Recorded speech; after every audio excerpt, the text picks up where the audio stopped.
Well, good morning and welcome to day three. Um, so I have something fun, well, not fun to work with, but it's fun to get to work with it. So I knew eventually there would be a trigger that would come for me, and that's really for me what doing this with you is all about, is committing myself to trying this technique and using Lester's words as things come up for me that get in the way of freedom. There we go. You're back. So the quote that I want to work with today comes from a book, Lester's book called The Keys to Ultimate Freedom. And I'm only a couple of pages in. It's out of print. So I printed myself a copy at Staples because I found a PDF of it online. And so I want to read what Lester has said, and these appear to be quotes from sessions, talks that he did, maybe that were recorded and then transcribed, or maybe somebody was transcribing. Um, but anyway, so he's talking with his audience about problems, and I think here there he's talking about kind of societal problems. But I think whether it's societal problems or personal problems, I think his answer would be the same, at least as far as I've gone. Um, and so that the audience is asking about dealing with larger problems, but I'm personally going to apply it to any problem because, well, anyways, I've said enough. um, so um, so he talks about that the path is is to move up out of the general level of being kind of stuck in materiality. Um, and he says, so what is the way out? He talks about, well, let me read the whole thing. He's talking about hopelessness. He says, to the world, everything seems hopeless. They feel hopeless. We know the way out. No matter how much the world hurts, we know that there's a way out. We have hope and a direction. And what is the way out? Not looking to the world for happiness, but looking to the place where happiness is. And that place is right within us, within our consciousness. Unlimited joy is our natural inherent state, which we have through ignorance undone by imposing concepts of limitation. I need this, I need him, I need her. If I don't get these things, I am hurt, I have trouble. Growth is only letting go of these concepts of lack and limitation, or on the positive side, going within and seeing this unlimited being that we are choosing to remain as such. Anytime we have trouble, anytime we have a problem, we are being the limited ego. We are trying to express the self through the limited ego, and it's just too small. We get squeezed and it hurts. So if there's a problem, the thing to do is ask yourself, what am I doing? Wherein am I demanding, seeking with ego motivation? And he goes on, but I think that's enough. It's enough for me at least. And so what I take him to be saying there is that when you're distressed, triggered, um, the distress, you are actually creating the distress. I would say, unless somebody's actively doing something to harm you, in which case, if you can leave, get out of that situation. Um, but if there isn't somebody actively harming you, then the person who is distressing you is you. And that's definitely true in my situation. So I'll give you a little thumbnail sketch. My husband and I were watching the TV show Landman, and we were watching the part where there's a young widow who's just lost her husband, and there's a young man character in the show who is very sweet with her. She had pulled out her albums of her late husband and had been looking at them, and he saw them and he invited her. He's like, I will go through, it's gonna make me cry. He says, I will go through every story with you. And that's just, it really touches me having been there. And it was sad for me last night when we were watching that. Um, and and part of it was it took me back to my history with my current husband. I'm saying it that way because he's probably going to listen to this, and anyways, there's a little thing there. But anyway, so my current husband um, said something like, "Oh, it would have been nice if I could have done that." Um, or I wish I could have done that. And I said something like, yeah, that was a bummer because he was profoundly insecure at the time and jealous and really kind of wanted to treat the ending of my 25-year relationship with my late husband as if it were a divorce. That you don't talk about it with fondness, and you take all the pictures down. And he wanted me to take pictures down and stuff. And anyways, it's just, like I see that example in Landman and how sweet this young man is. And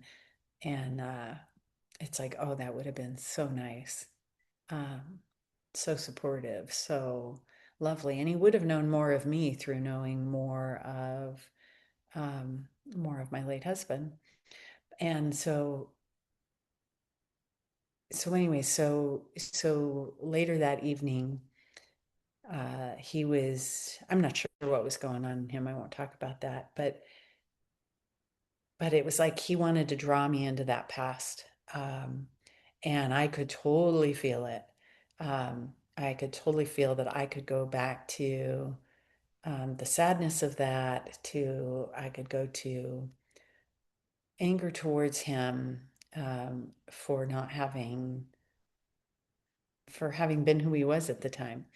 Um, and yeah, and I just, like, I said this to him. I said, like, I don't want to absorb in that because I was really clear, like, that would be going into the past and that would be me creating all of this distress in my mind and my body. And I just didn't want to. Um, so I could feel almost the temptation, which seems odd. Why would you want to do that? That's not fun. But that's what we do, right? It is tempting to go and luxuriate in sadness and anger and pain, and it was kind of layered on top of we're here in Sedona, and having a nice week, and I was under the impression, and this is part of our history as a relationship, I was under the impression that he would have a couple of hours of work, and he essentially worked the whole day until 5. Um, and that was disappointing to me. And so I was already kind of dealing with that, and I didn't stop and let go. I should have. And I just was in my pattern, and I watched TV instead, and checked out. And I read some Lester stuff, but I didn't tune in to this is a bummer. Um, and anyways, so I could feel myself kind of swirling in that. And it reminded me of something that Lester said in one of the recordings that I have was you have to want your freedom, which is code for peace. So you have to want your peace more than you want the world. And that comes back to this quote here, right? I need this, I need him, I need her. If I don't get this, I'm hurt, I have trouble. That I was really last night, I was like, all right, like I can have peace, or I can be attached to, I want the past to be different, and I wanted this day to be different, and I wanted more time. And yeah, so I was just really, so I listened to a Hale meditation on his channel called, I think, the Sedona Method here on YouTube, which I should link. But so I listened to one of his meditations last night, and yeah, it was really good. And it just helped me let go. And I can feel it even this morning, like wanting to tip in. So we're going to do another meditation to just keep letting go. Um, all right. So with that, let's go ahead and jump in. And as usual, I am going to turn off my video and we'll go meditate together. So you can pull up whatever is present for you, or you could pull up something from the past. And just as you recall, you want to tune into what's present inside of you right now.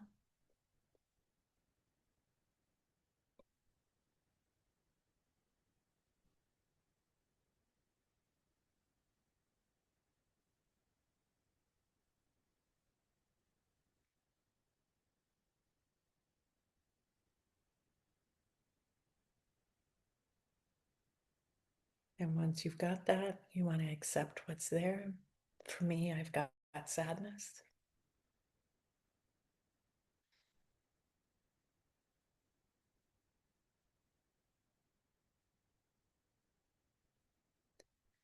And you just allow it.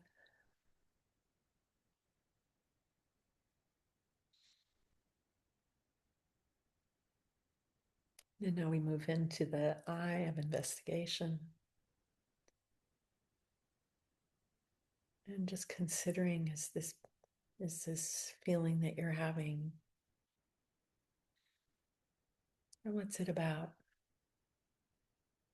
Is it about getting love or approval, or fearing loss of love or approval? Or is it about control?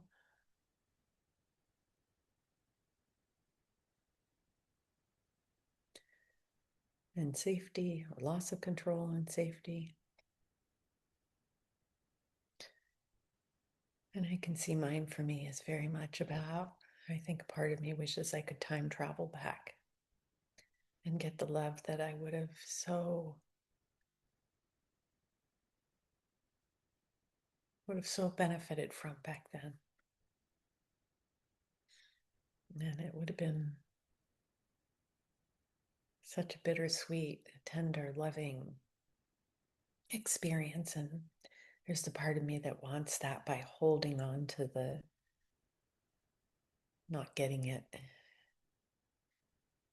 It doesn't make any sense, really, when you look at it closely. At least in my experience, it doesn't make sense. But like if I hold on to it, maybe it'll be different.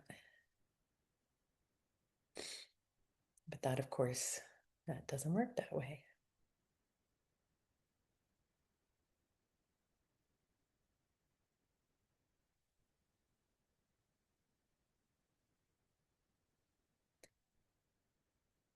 And so now we go into the end of nourish.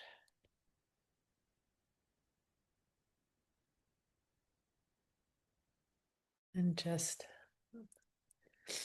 love. In this case, it feels like I just want to give some love to the me in the past. And the part of me who thought she was making things better by hanging on.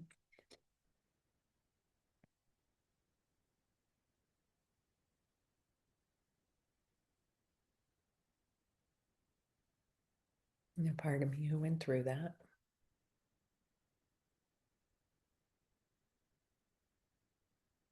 And now we go into the releasing, which is just for now. Can I let go of this? Can I come back to the present? Will I let go of this? When?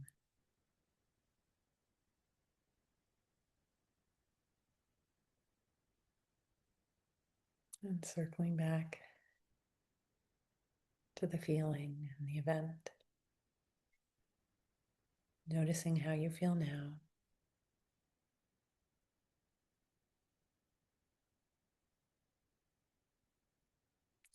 Can I let go of this?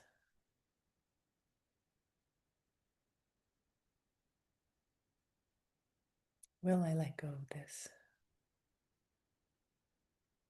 When?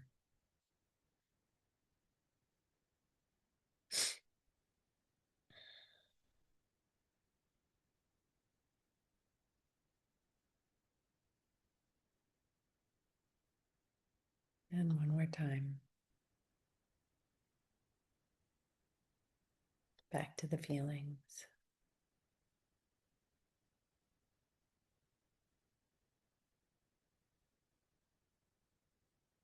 Can I let go of this?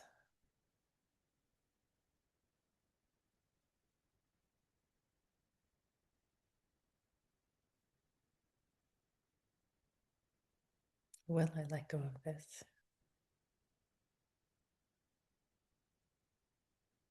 When?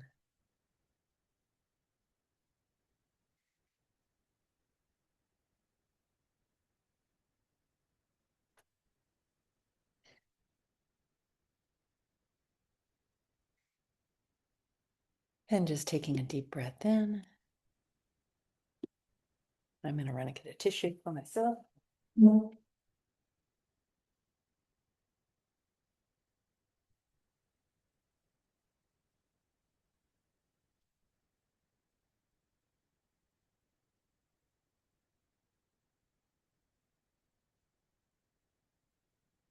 All right. So for me, that was helpful. It's helpful just to tap into the sadness of that time. Thank myself for my misguided holding on, uh, and uh, and and let it go.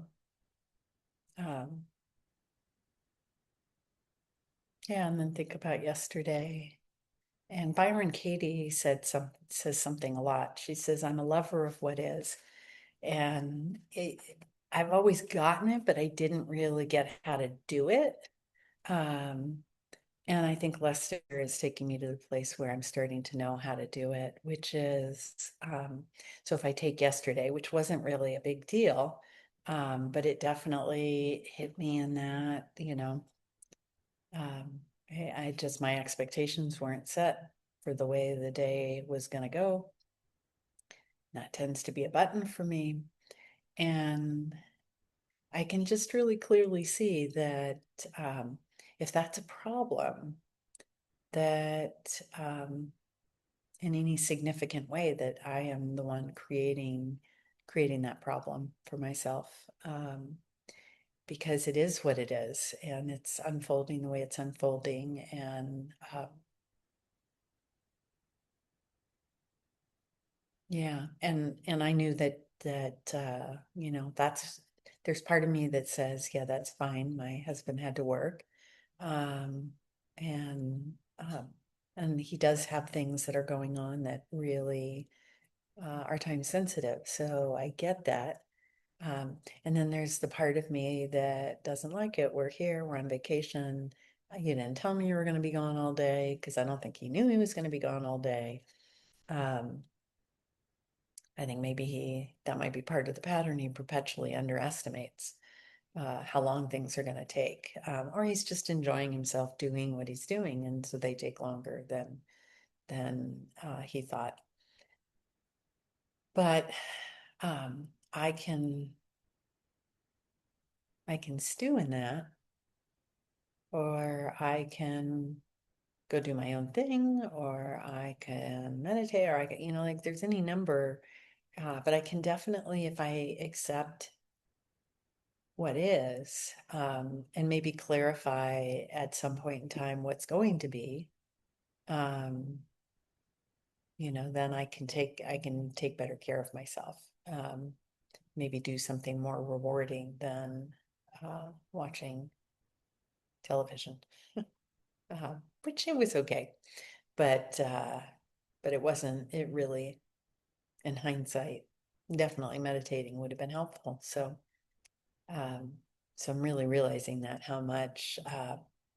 how easy it is to just be in the kind of flow of meh. Yeah. So hopefully you found something helpful in this for you, and I'm looking forward to continuing working on this day by day for myself and sharing it with you. And like I said, hopefully somebody else will find this beneficial. All right. Take care. Bye.